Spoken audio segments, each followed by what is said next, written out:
ውሻ ነይ አባ ነይ አግዢ ነይ እሱን ተይው ምንም አይሆንም ሞገስ ነይ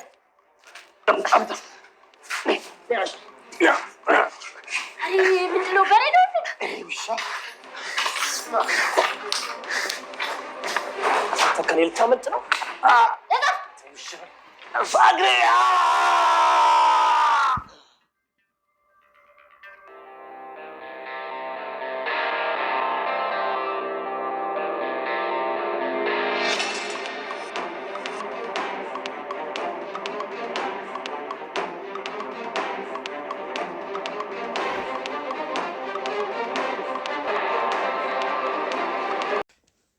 ሰላም ውድና የተከበራችሁ የቻናሌ ቤተሰቦች እንዴት ናችሁ? ደህና ናችሁ? ሁላችሁም በያላችሁበት ሰላማችሁ ይብዛልኝ። ለዚህ ቻናል አዲስ የሆናችሁ ሰብስክራይብ እያደረጋችሁ አብራችሁኝ ሁኑ ማለት ነው። ነባሮቹም እንደተለመደው ሀሳብ አስተያየታችሁን ጻፉልኝ። ዛሬ ይዤላችሁ የመጣሁት ምሳሌ ድራማ ነው።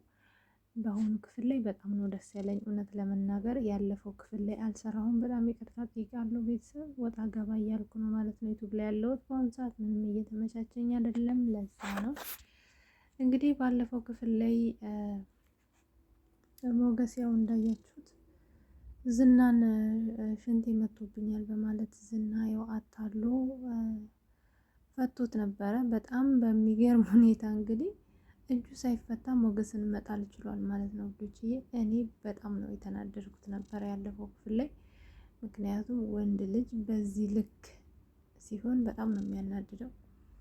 በተለይ ደግሞ ሴቶች ቆፍጠን ያለ ወንድ ነው እንትን የሚላቸው ደስ የሚላቸው እና ማለት ለምንም ይሁን ወንድ ልጅ ቆፍጠን ሲል በጣም ነው ደስ የሚለው እና ሞገስ ደግሞ እንግዲህ እኔ አላቅም እኔ የዝና ነገር በተለይ ይጠናበታል እና በጣም ነው የሚያናድደኝ ማለት ነው። እና እኔ እንደውም ከሞገስ በቃ ከነፍራቷ ዳጣ ትሻላለች ነው የምለው ማለት ነው። ዳጣ ትሻላለች ቢሆንም ዱላ አነሳች ማለት ነው። ወደ እሷ ሲመጣ ዱላ ነበረ ይዛ የቆመችው። ነገር ግን በጣም በሚገርምና ታምራዊ በሆነ መንገድ ያው ለመውጣት በሩ ጋር ሲደርስ በእርግጥ እጁ አልተፈታለትም። ያው በእግሩ ነበረ እያነከሰ እየሄደ የነበረው እጁ አልተፈታለትም ነበረ። እንግዲህ እንደዛውም እያነከሰ ጎንበስ ቀና እያለ እንግዲህ በሩን ለመክፋት መድብል እንግዲህ አንበሳ እንግዲህ የወንድሙ መከታ ማለት ነው። በጣም ደስ በሚል ሁኔታ መድብል ደርሶ ያው ይዞታል ማለት ነው። እንዳያችሁት በጣምም ነበረ የደበደበው። ወደ ቦታው መልሶታል። በጣም ደስ የሚል ነገር ነው። በሌላ በኩል ደግሞ እኔ በጣም ያስገረመኝ ነገር የኤፍራታ መለቀቅ ነው። ስትለቀቅ ምናምን አላየንም፣ ግን መለቀቋ በጣም አስገርሞኛል ማለት ነው። ኤፍራታ እንግዲህ ተለቃም ግን በጣም ስጋት ላይ ነው ያለችው። ማህሌትም እንግዲህ እያረጋጋቻት ነው ያለችው። ምክንያቱም ማህሌት በአሁኑ ሰዓት ምን እያደረገች ነበረ እንዳያችሁት ከአሁን በፊት ምሳሌንና ቅድስትን ያገተላትን ልጅ ስለምታውቀው እሱን ነበር ያነጋገረችው። ነገር ግን እሱ የመድብል ወዳጅ እንደሆነ አላወቀችም። እዛ ጋር ነበር የተቀበረችው እና በጣም ነበር የሚያሳዝነው። አንዳንድ ጊዜ የክፋት መንገድ ቶሎ ሊያልቅላችሁ ይችላል እንጂ መዳረሻችሁ ውድቀት ነው የሚሆነው እና በጣም ነው የሚገርመው። ያው ማህሌትም ባላወቀችው መንገድ ምሳሌን ካሁን በፊት ያገተላት እንዲሁም ደግሞ ቅድስትን ያገተላት ብሩክን በጠቅላላ ቤተሰቡን ሲያሰቃይ አንዷን እየወሰደ ሲያሰቃይ የነበረው ሰው እንግዲህ የመድብል እንዲሁም ደግሞ የብሩክ ወንድም ወዳጅ ሆኖ ተገኝቷል። በጣም በሚገርም እና ደስ በሚል ሁኔታ እንግዲህ በወቅቱ ማናት ማህሌትም ሰውየውን እንግዲህ ስታስተዋውቀው ለኃላፊው እውነት ኃላፊ በጣም ክፉ ነው መሰለኝ። እኔ ስሙ ራሱ አያያዝልኝም። ለኃላፊው ስታስተዋውቀው እንግዲህ ኃላፊውም ካሁን በፊት እስር ቤት ስለሚያውቀው አምኖት ነበረ። ነገር ግን የመድብል የቅርብ ወዳጅ እንደሆነ አያውቅም። መድብልም እንግዲህ ካሁን በፊት ከዚህ ሰው ጋር ስላወራ እንደሚያግዘው ነግሮት ነበረ ማለት ነው። እንግዲህ ያው ምንም ማለት አይደለም። ዛሬ እንደምንም ብዬ ምሳሌን አወጣታለሁ ባለው መሰረት እንግዲህ ምሳሌን ሄዶ ነበረ ሊያያት ያሰበው። ነገር ግን ያው ሰዎቹ ለነሱ የሚሰራ ነበር የመሰላቸው።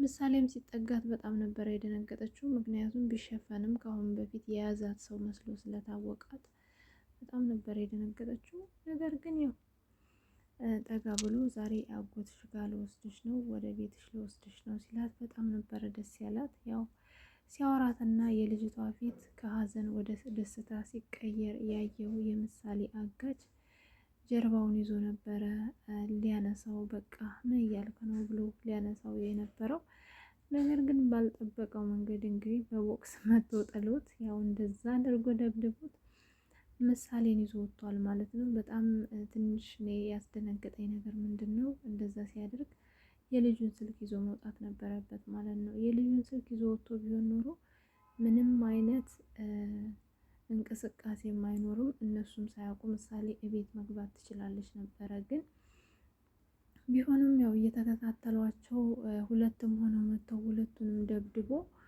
በጣም ደስ በሚል ሁኔታ ያው ሁለቱንም አሸንፎ ይዟት መንገዱን ቀጥሏል ማለት ነው። በጣም ደግሞ ያስደስተኝ እስካሁን እዚህ ድራማ ላይ ምን ያደረገው ነገር አለ፣ ምንድን ነው ከዚህ የምንማረው ብዬ የምለው አንድ ልጅ ነበረ። እሱም ማን ነው ይሄ ምንድን ነው ደላላ ምናምን የሚባለው ልጅ ዛሬ ግን ታሪክ ነው የሰራው። እሱ ምንድን ነው እንግዲህ ምሳሌን ለመውሰድ በጣም በርከት ብለው እየተከታተሉ ሲመጡ ሁኔታውን ካወቀ በኋላ አቅጣጫ ቀይሮ አሳይቷቸዋል ማለት ነው። በጣም ደስ ይላል። ያው በውጥረት ውስጥ ቢሆንም እንግዲህ መድብል ደርሷል ማለት ነው። እሱም ወደ ቅድስት በመደወል ያሉበት ቦታ ቅድስት እንድትመጣ አድርጓል። በጣም ደስ የሚል ሁኔታ ነው።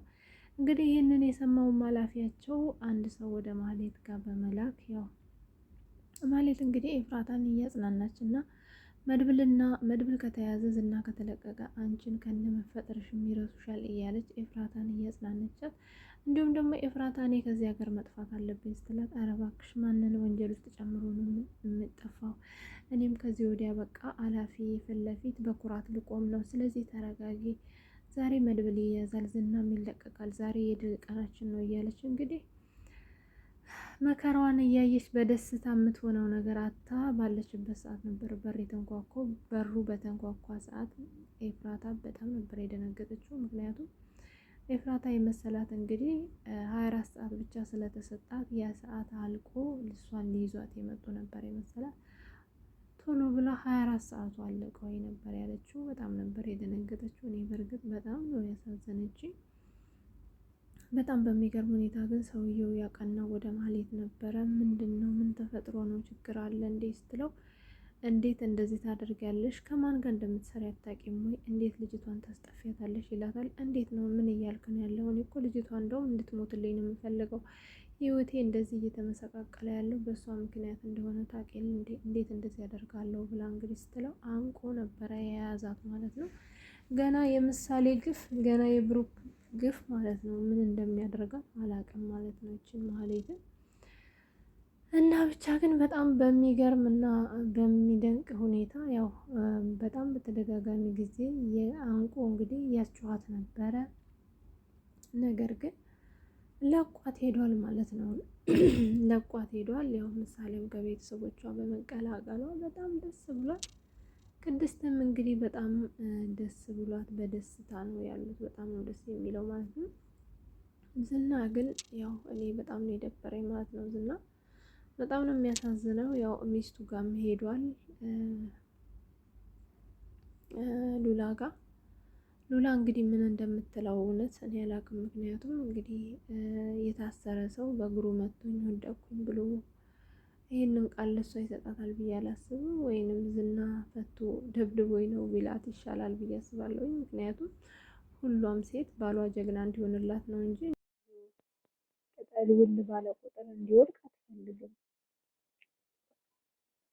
እና እንግዲህ በጣም በሚያሳዝን ሁኔታ ዝና ደግሞ እንደዚህ አይነት ሰው ነው እየሆነ ያለው ማለት ነው። ዝና እባክህ እባክህ እባክህ እንደው ወንድ ልጅ አምላክ እንለምን፣ ጠንከር በል ወንድ ሁን ማለት ነው። እንግዲህ ዝናም በአሁን ሰዓት ሞገስ ማለት ነው። በነገራችን ላይ ፈሪው ሞገስ ነው። ያው ዝናማ እንደምታዩት ታስሮ ራሱ ሰው እየቀጠቀጠ ይገኛል።